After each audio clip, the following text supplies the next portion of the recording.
Masha అల్లా enterprise ఇది ఎక్కడ చూసినా సరే తెలుగు రాష్ట్రాల్లో ఈరోజు పెద్ద మోసం చేసిన సంస్థగా నిలిచిపోయింది. దీని ప్రధానమైనటువంటి ఉద్దేశం మీరు పెట్టుబడి పెట్టండి, మీకు కావాల్సినటువంటి వర్క్ ఫ్రమ్ హోమ్ అనే పేరుతో జిఎస్ఎల్ మెడికల్ ఇన్స్టిట్యూషన్స్ మరియు కిమ్యూ ఇంటర్నేషనల్ యూనివర్సిటీ భాగస్వామ్యంతో ఇండియన్ అలైన్డ్ ఎంబీబీఎస్ కోర్స్ అడ్మిషన్లు అందిస్తోంది నియో. ఇవాళ కోట్లాది రూపాయలు మోసం చేసి జైల్లో ఉన్నటువంటి పరిస్థితి. అయితే రోజు రోజుకి గ్రామాన బాధితులంతా పుట్టుకొస్తున్నారు. వారంతా కూడా ఒకవైపు పోలీస్ స్టేషన్ వైపు, మరోవైపు జిల్లా ఎస్పీలతో పాటు జిల్లా కలెక్టర్ను కలుస్తున్నటువంటి పరిస్థితి ఉంది. అయితే మనతో మాట్లాడడానికి కొంతమంది బాధితులు జిల్లా కలెక్టర్ను కలవడానికి వచ్చారు. అసలు మాషా అల్లా ఎంటర్ప్రైజ్ సంస్థ మీకు ఎలా పరిచయము, ఏం చేశారు, ఎందుకు ఎలా మోసపోయారు? ఈ మాషా అల్లా ఎంటర్ప్రైజెస్ అనేది ఇన్స్టాగ్రామ్లో ఇడిచినారు సార్. ఆ ఇన్స్టాగ్రామ్లో ఇడిచిన తర్వాత కొంతమంది చూసి దాని గురించి ఎంక్వైరీ చేసినారు. అయితే మా డిస్ట్రిబ్యూటర్ ఎవరైతే ఉన్నారో ఎమ్మిగ్నూరులో రియాజ్ అని, ఆయన విజయవాడకు పోయి అన్నీ కనుక్కొని పేపర్స్ అన్నీ తీసుకొని చూసుకొని వచ్చినాడు. వచ్చి ఇక్కడ డిస్ట్రిబ్యూటర్గా పెట్టుకున్నాడు. ఆయన మన పిల్లోడే కదా అని మనం కూడా ఇక్కడ అమౌంట్ పెట్టడం జరిగింది. కొంతమంది 1,30,000 కట్టినారు, కొంతమంది 2,30,000 కట్టినారు, కొంతమంది 4 లక్షలు 5 లక్షల వరకు కూడా వేసుకున్నారు. ఇట్లా మన కర్నూలు డిస్టిక్లోనే 180 మంది బాధితులు ఉన్నారు సార్. అందరి అమౌంట్ అయితే ఆయన దగ్గరికి వెళ్ళిపోయింది. కొంతమందికి మిషన్లు వచ్చినాయి, కొంతమందికి సరుకులు వచ్చినాయి, కొంతమందికి ఏది రాలేదు. ఓన్లీ బిల్లు చీటీ మాత్రమే ఇచ్చినారు సార్. ఇక్కడ ఇట్లా బిల్లు చీటీ, ఇది పైన, ఇది కింద బాండ్ అని, అగ్రిమెంట్ బాండ్ అని ఇది కూడా ఇచ్చినారు. ఇవన్నీ ఇప్పుడు చూస్తే ఫ్రాడ్ అని చెప్తున్నారు సార్. ఆయన వచ్చేసి అంకుశం, పసుపులేటి అంకుశం అని ఆయన పేరు. మన విజయవాడలో పోలీస్ స్టేషన్లో ఆల్రెడీ ఆయన్ని అరెస్ట్ చేసి రిమాండ్కి పంపించినారు. ఆయన్ని బయటికి తీసుకొని వచ్చి తర్వాత ఇప్పుడు కోర్టు 28కి ఎందుకోసమని మీరు కట్టారు ఈ అమౌంట్? 1,30,000 వచ్చేసి 1,00,000 రూపాయలు పెట్టుబడి సార్. మనం స్కబ్బరు అది బాక్సులు ఉన్నాయి కదా, దానికోసం 1,00,000 రూపాయలు పెట్టుబడి పెడతాం. 30,000 వచ్చేసి మిషన్ కోసం సార్. ఆ మిషన్ మన ఇంటికి వచ్చేస్తుంది. ఆ మిషన్లో మేము వర్క్ చేసుకొని నెల మొత్తం సరుకు పంపిస్తాడు సార్. 1 మంత్ సరుకు పంపిస్తాడు. ఆ సరుకు వచ్చిన తర్వాత ఆ సరుకు మనం ఇంట్లో తయారు చేసి మళ్ళీ ప్యాక్ చేసి ఆయనకే రిటర్న్ పంపించాలి సార్. ఆ పంపించిన తర్వాత ఇప్పుడు మనం దీంట్లో ఆశపడేకి ఏం లేదు సార్. మనం అమౌంట్ కట్టుకున్నాం కదా, దీంట్లో ఆశపడింది ఏం లేదు సార్. మనకి ఇళ్ళలో కొద్దిగా అమౌంట్ టైట్ అవుతుంది, పనులు కూడా టైట్ అయిపోతున్నాయి కాబట్టి పిల్లల్ని ఎట్లా పోషించుకోవాలా దానికి కూడా టైట్ అవుతుంది.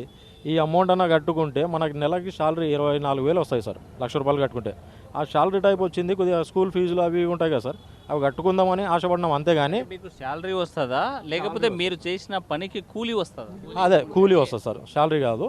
ఇది గవర్నమెంట్ అయితే కాదు కదా, కూలీ వస్తుంది మనకి. ఒక పని చేసుకొని బతుకుతున్నాం అనే మాదిరిగా, కాకపోతే మనం పెట్టుబడి పెడుతున్నాం ఆ మాదిరికి మనకు చెప్పినారు. లాస్ట్ మూమెంట్లో 3 మంత్స్ 4 మంత్స్ కొంతమందికి అమౌంట్ వేసినారు సార్.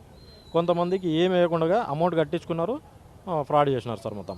అంటే ఈ స్క్రబ్స్ సంబంధించినటువంటి వస్తువులతో పాటు ఇంకేమేమి తయారు చేస్తారని చెప్పారు? దానికి మీకు ఇచ్చినటువంటి ఈక్విప్మెంట్ వాల్యూ ఎంత ఉంటుంది? నాటుకోళ్ళ ఫారం అని ఒకటి, ఆ తర్వాత ఇది స్క్రబ్బర్స్ ఒకటి, డ్రై ఫ్రూట్ ఒకటి, ఇట్లా 4-5 రకాలు చెప్పినారు సార్.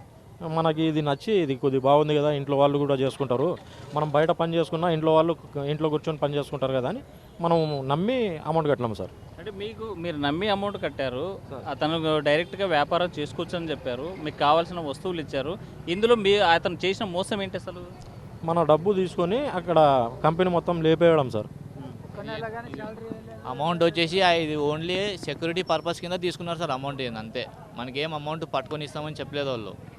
ఈ మనం ఇచ్చే అమౌంట్ ఓన్లీ సెక్యూరిటీ పర్పస్. మనం వద్దనుకుంటే మన డబ్బులు మనకు రిటర్న్ వస్తాయని అందరిని నమ్మించి బాండ్లో రాసి సంతకాలు పెట్టి ఇచ్చినాడు. మన దగ్గర అన్ని ప్రూఫ్స్ ఉన్నాయి, ప్రతి ప్రూఫ్కి మేము నిరూపించగలం. అంటే సెక్యూరిటీ పర్పస్ అన్నప్పుడు అమౌంట్ డిపాజిట్ చేసి ఉంటారు, మరి మీ దగ్గర ఆల్రెడీ అతను ఇచ్చినటువంటి ఈక్విప్మెంట్ మిషనరీస్ ఉంటాయి, మరి అవన్నీ ఉన్నప్పుడు ఆల్రెడీ మీరు కొనుగోలు చేసినట్లే కదా. అంటే మేము ఇప్పుడు వద్దనుకుంటున్నాం కదా సార్. ఇప్పుడు ఆయన ఇచ్చిన మాట ప్రకారం అయితే మనం వద్దనుకుంటే మనం డబ్బులు మనకి ఇవ్వాలి, లేదా మనకి కంపెనీ రన్ అన్న ఉండాలి. కంపెనీని రన్ లేనప్పుడు మన డబ్బులు మనకు అడగాల్సిన హక్కు ఉంది కదా సార్. మనకి మీరు కూడా రిటర్న్ చేయొచ్చు, తీసుకుంటామని చెప్పినందుకే మేము అమౌంట్ కట్టినాం కదా సార్. వాడు తీసుకోకున్నప్పుడు మనం పెట్టుబడి పెట్టే అవసరం ఏముంటుంది, మనం వేరే పని చేసుకోవచ్చు కదా. వాడి డబ్బులు మన డబ్బులు మనకు వాపస్ ఇస్తాడన్నందుకే ఇంతమంది పెట్టుబడి పెట్టినారు, లేకుంటే ఎవడు పెట్టుబడి పెడతారు సార్? ఏ ఊరు మీరు? ఎంతమంది పెట్టుబడి పెట్టారు? ఎంత పెట్టుబడి పెట్టారు? ఇది ఓన్లీ మొత్తము 2 రాష్ట్రాల నుంచి కట్టినారు సార్ అమౌంట్.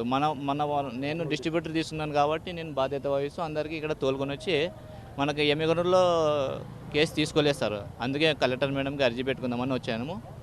ఇక్కడ మనకు ఫోన్ చేస్తామని చెప్పారు. అంటే మీరు డిస్ట్రిబ్యూటర్గా తీసుకొని ఇంతమందితో డబ్బులు కట్టించుకొని మీరు అసలు ఇది క్రాస్ చెక్ చేసుకోకుండా ఎలా చేశారు?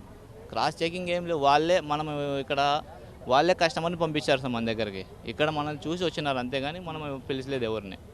ఇంకొకటి వాళ్ళు ఏమన్నారంటే మీరు ఓన్లీ డిస్ట్రిబ్యూటర్, వాళ్ళే ఫోర్స్ చేసినారు మమ్మల్ని డిస్ట్రిబ్యూటర్ తీసుకోమని. మేము తీసుకొని పెట్టుకున్నాము, వాళ్ళే కస్టమర్లు పంపించారు మన దగ్గరికి. అంటే ఇన్స్టాగ్రామ్లో చూసి వాళ్ళు కాల్ చేస్తారు కదా, వాళ్ళు పలానా చోట మీది ఏ ఏరియా అని అడుగుతారు. మనం కర్నూలు అంటే కర్నూలు దగ్గరలో ఎమ్మిగనూరు రియాజ్ ఉన్నాడు, అతని దగ్గర పోండి అని చెప్తారు. అంటే మనం ఎక్కడన్నా ఒక కంపెనీ పెట్టాలంటే ఒక ఇన్ఫ్రాస్ట్రక్చర్ ఉంటుంది, ఒక పెద్ద కంపెనీ, ఒక ప్లేస్ ఉంటుంది, అడ్రస్ ఉంటుంది. కానీ దీనికి సంబంధించి ఇది పెద్ద కంపెనీ అని చెప్పి వీళ్ళు పెద్ద స్క్రబ్ వ్యాపారం చేస్తారని చెప్పేసి మీరు ఎలా నమ్మారంటే, ఏం చూసి నమ్మారంటే? ఆయన మనల్ని పిలిపించారు సార్ అక్కడికి, విజయవాడకు పిలిపించి ఆఫీస్ చూపించారు, అంతా స్టాఫ్ మెయింటైన్ చేశారు. బాగానే ఉండే సార్ అక్కడ ఆఫీస్ మెయింటెనెన్స్ మొత్తం బాగానే ఉండేది. అది వాళ్ళు మనం ఇచ్చిన ప్రతి క్వశ్చన్కి ఆన్సర్ ఇచ్చారు. గోడౌన్ కూడా మెయింటైన్ చేశారు, మెటీరియల్ తీసుకునేది అమ్మేది అన్నీ చూపించినారు మనకి. అది చూపించినందుకు మేము నమ్మి కట్టినాం సార్ అమౌంట్. ప్రతిదీ వాళ్ళు నమ్మకం కలిగించి మనల్ని మోసం చేశారు సార్. యాక్చువల్ అంటే 11 months అగ్రిమెంట్ సార్. ఇది అగ్రిమెంట్ వచ్చేసి 11 months. వాళ్ళు 11 months కూడా లేకుండా 3 monthsకే ఎగిరి వెళ్ళిపోయినాడు. అంటే మీరు చేసే స్క్రబ్ దాని వాల్యూ ఎంత, అతను ఇచ్చేటువంటి మీకు రిటర్న్స్ ఎంత? స్క్రబ్ వాల్యూ వచ్చేసి ఆయన మనకు మార్కెట్లో అయితే 10 rupees ఒకటి నడుస్తుంది సార్. ఆయన మనకు ఒక పీస్ 2 rupees లాగా లేబర్ ఇచ్చినారు సార్. ప్యాకింగ్ చేసి ఇస్తే 1,00,000 రూపాయలు కడితే 1000 షీట్లు ఇస్తాడు. 1000 షీట్లు ఇస్తారు సార్. 1000 షీట్లకి గాను షీటుకి 24 రూపాయలు అనుకుంటే మనకు 1000 షీట్లకి 24,000 లేబర్లకు ఇచ్చినారు సార్. మీరు ఎలా కట్టారు? ఇది ఉంది, ఈ వ్యాపారం చేసుకోవచ్చు అని చెప్పి ఎలా కట్టారు సార్? మాకు కూడా ఇదే సార్, ఇన్స్టాగ్రామ్ చూసాం సార్. మేము డైరెక్ట్ ఆఫీస్కి వెళ్ళి వచ్చాము. ఆఫీస్కి వెళ్ళి వచ్చిన తర్వాత ఆయన చూపించాడు మాకు, ఇది ఉంది అని చెప్పాడు. సార్ దీని నమ్మకం ఏమని అడిగాము, ఎందుకంటే మేము ఫస్ట్ రియాజ్ని కనెక్ట్ అయితే ఆయన నుండి విషయాలు చెప్పాడు. అయితే నా నమ్మకం నాకు లేదు, మీరు డైరెక్ట్ కట్టాలంటే మేము ఎక్కడ వెళ్తే ఆయన అంకుశం చెప్పాడు, మీకు 11 నెలలు బాండ్ ఇస్తాము, ఆ తర్వాత మీకు ఎలా అంటే మేము అదే ఇంకొకరిని చూసి మా ఇంటి పక్కన ఇంటి కట్టారు. వాళ్ళు చూసి మనం మాకు వస్తుంది కదా, ఇట్లా ఇంట్లో ఉండి పని చేసుకుంటారు కదా, ఏదో ఆస్త కోసం మేము డబ్బులు బయట పెట్టుకుని చేసుకుంటే బాగుంటుందని చెప్పి మోసపోయాం సార్ మేమైతే.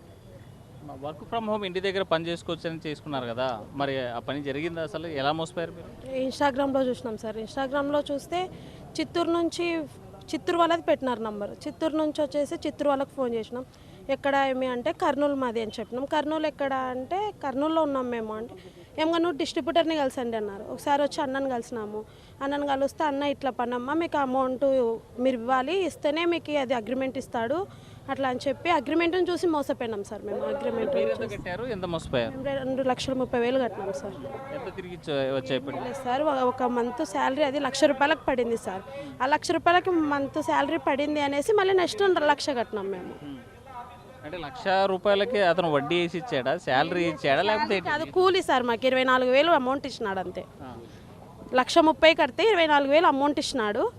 మళ్ళీ అమౌంట్ ఇచ్చిన తర్వాత వస్తుంది కదా మాకు ఆశపడి మళ్ళీ 1,00,000 రూపాయలు కట్టినాము. సో ఫైనల్గా మీరు ఏం కావాలనుకుంటున్నారు? మా అమౌంట్ మాకు వచ్చేయాలి సార్. మొత్తంగా చూసుకుంటే మోసపోయాం. అయితే వ్యాపారం పేరుతో మమ్మల్ని మోసగించారు, ఒక నెల శాలరీ పేరుతో దోచుకున్నారు. అయితే పసుపులేటి అంకుశం ఎవరైతే ఉన్నారో అతను అరెస్ట్ చేసి లోపల ఉన్నప్పటికీ మాకు ఇంకా న్యాయం జరగడం లేదు. మేము కట్టినటువంటి డబ్బు మాకు రిటర్న్స్ ఇవ్వాలని చెప్పి బాధితులు కలెక్టర్ ఆఫీస్కి క్యూ కడుతున్నటువంటి పరిస్థితి కర్నూలు జిల్లాలో కనిపిస్తుంది. వీడియో చంద్రశేఖర్తో హుస్సేన్, RTV, కర్నూలు.